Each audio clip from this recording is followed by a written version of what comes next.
नमस्ते विद्यार्थी मित्रांनो. आजचा जो व्हिडिओ आहे हा एम टेकच्या विद्यार्थ्यांसाठी आहे. तर बघा विद्यार्थी मित्रांनो, तुमच्यासाठी काही महत्त्वाच्या अपडेट्स मी तुम्हाला सांगणार आहे. त्याचबरोबर जे काही कॉमन क्वेश्चन्स आहेत तुमच्या मनामध्ये त्याचं पण ॲन्सर द्यायचा प्रयत्न करणार आहे. ठीक आहे. जर काही क्वेश्चन्स माझ्याकडनं सुटले असतील तर ते तुम्ही कमेंट बॉक्समध्ये टाका. मी त्याच्यावरती पुढचा व्हिडिओ बनवायचा प्रयत्न करेल. ओके. तर सगळ्यात अगोदर बघा विद्यार्थी मित्रांनो, तुमची रजिस्ट्रेशनची डेट जी आहे ही एक्सटेंड झालेली आहे. ओके.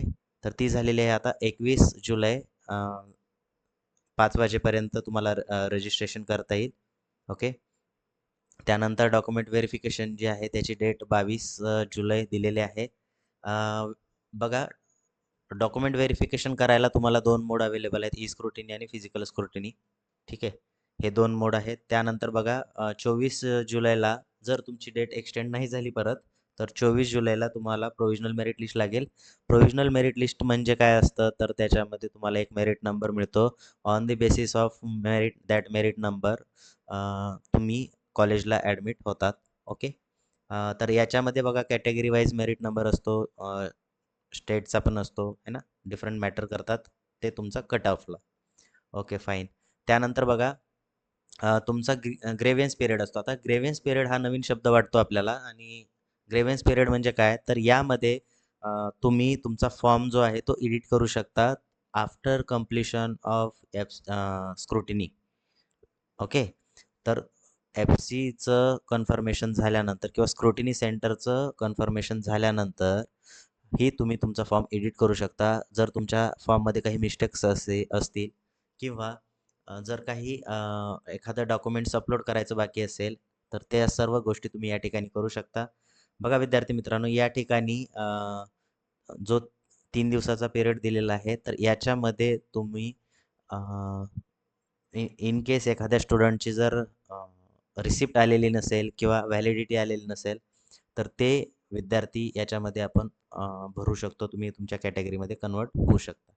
ठीक आहे.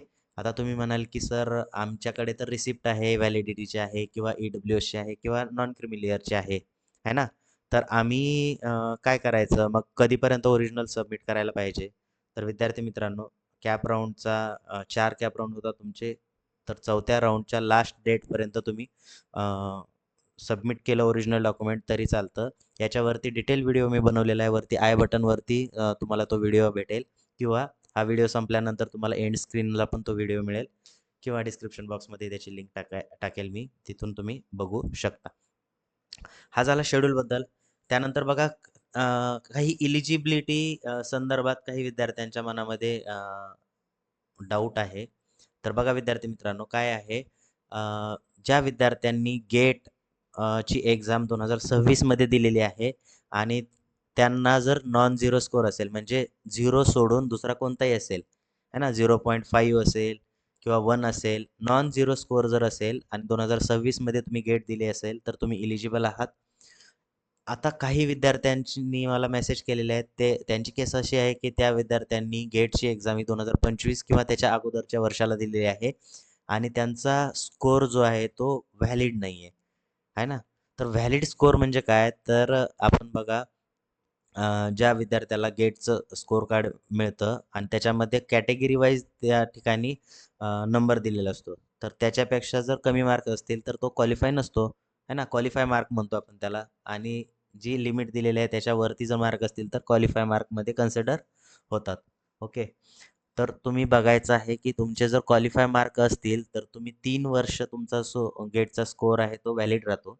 कोणते? ज्या विद्यार्थ्याचे मार्क क्वालिफाय असतात. क्वालिफाय इन द सेन्स जसं की जनरली बघा, अ, म्हणजे 20 ते 22 मार्काच्या दरम्यान कॅटेगरी राहते एस-सीची आहे ना, ओ-बी-सीची 25च्या दरम्यान आणि 28 ते 28 मार्काच्या वरती जनरली ओपनच्या कॅटेगरीच्या मुलांची असते. तुमच्या स्कोर कार्डवरती तसं लिहिलेलं असतं. जर क्वालिफाय मार्क नसतील तर तुम्ही इलिजिबल नाही आहे. इलिजिबल कोण आहे? अ, ज्यांचे क्वालिफायपेक्षा कमी मार्क्स असतात गेटचे, ते फक्त एका वर्षासाठी इलिजिबल असतात. त्यामुळे अ, जे विद्यार्थी 24 मध्ये गेट दिलेली आहे किंवा 25 मध्ये दिली आहे, त्यांना जर स्कोर कमी असेल, तर त्या विद्यार्थ्यांना नॉट इलिजिबल असं सांगण्यात येते. ओके. आता हा झाला गेटबद्दल. आता आणखी काही पर्याय आहे का ज्याने आपण एम टेकला ॲडमिशन घेऊ शकतो? तर दुसरा पर्याय आपल्याकडे अवेलेबल आहे. त्यासाठी तुम्हाला तुमचं ग्रॅज्युएशन आणि आता जे वर्ष सुरू आहे याच्यामध्ये मिनिमम 2 वर्षाचा गॅप पाहिजे. ओके. तर ते जे ॲडमिशन होत असते त्या विद्यार्थ्यांना म्हणत असतो आपण स्पॉन्सर्ड कॅन्डिडेट आहे ना. तर स्पॉन्सर्ड कॅन्डिडेट काय असतं बघा. कमीत कमी एखादी कंपनी आहे, ती कंपनीमध्ये तुम्ही 2 वर्षापासून एम्प्लॉय आहात. तर ती कंपनी काय करते, तुम्हाला स्पॉन्सर्ड करते, की हायर एज्युकेशनसाठी. ठीक आहे. कंपनी काय करते, स्पॉन्सर करते हायर एज्युकेशनसाठी आणि तुम्हाला म्हणजे त्याचा खर्च जो आहे तो कंपनी उचलते वगैरे. असं जनरली होत नाही कधी. कोणती कंपनी तुम्हाला स्पॉन्सर करत नाही. बट तुम्हाला ते लेटर घ्यावं लागतं. आता लेटर जे आहे हे कुठं मिळेल याचा फॉर्मॅट? तर बघा विद्यार्थी मित्रांनो, या ठिकाणी तुमच्या साईट जी आहे, ते साईटवरती डाउनलोडची टॅब आहे. तर डाउनलोडच्या टॅबमध्ये प्रोफार्मा पी आणि क्यू हे दोन्ही प्रोफार्मे या ठिकाणी अवेलेबल आहेत. तर प्रोफार्मा पी जो आहे हा तुम्हाला काय करावा लागतो, स्पॉन्सर्ड कॅन्डिडेट जे आहे त्या ज्या कंपनीमध्ये तुम्ही जॉब करताय तर त्या कंपनीच्या लेटर हेडवरती तुम्हाला काय करावा लागतो, हा प्रोफार्मा जो आहे तो भरून घ्यावा लागतो. त्याच्यावरती तुम्हाला सिग्नेचर लागते तुमच्या कंपनीच्या हेडची. ओके. जर तुम्ही एखाद्या कॉलेजमध्ये लेक्चरशिप करत असाल तर या ठिकाणी तुम्ही प्रिन्सिपल सरांचा स्टॅम्प आणि साईन घ्यायची आहे आणि बाकी इन्फॉर्मेशन भरायची आहे आणि जे कॉलेजचं लेटर हेड असेल किंवा त्या कंपनीचं लेटर हेड असेल त्याच्यावरती तुम्हाला हे कॉपी करून त्याच्यावरती पेस्ट करून त्याची प्रिंट काढायची आहे. ओके. हा प्रोफार्मा पी आहे. त्यानंतर प्रोफार्मा क्यू जो आहे तो हा पण तुम्हाला भरून घ्यायचा आहे. ह्या साध्या पेजवरती भरलं तरी चालेल. ठीक आहे. ओके. तर हे झाले प्रोफार्मा पी आणि क्यू. आता बघा असे काही स्टुडंट्स आहेत की अ, त्यांचा रिझल्ट अजून डिस्प्ले झालेला नाही आहे. बरोबर. जर असे स्टुडंट असतील आणि त्यांचा रिझल्ट लागलेला नसेल, तर असे विद्यार्थी पण रजिस्ट्रेशन करू शकतात. त्यासाठी त्यांना लागतो प्रोफार्मा एस. तो पण अवेलेबल आहे डाउनलोड टॅबमध्ये.